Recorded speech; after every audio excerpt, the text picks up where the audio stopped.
Ito po yung bagong road na ginawa ng farm to market road nitong munisipyo ng Infanta, Quezon. Ang ganda po at may overlooking view. Yan. May mga niyugan. Andiyan po yung kalsada. Ito yung Agos River. Ayun.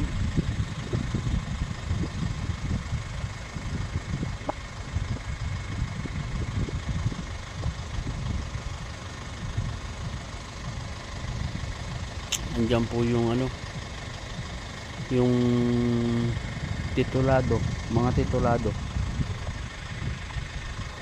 Ayan po, paakyat. Ito na po pala yun. Bagong gawa po, tapos may kuryente pa.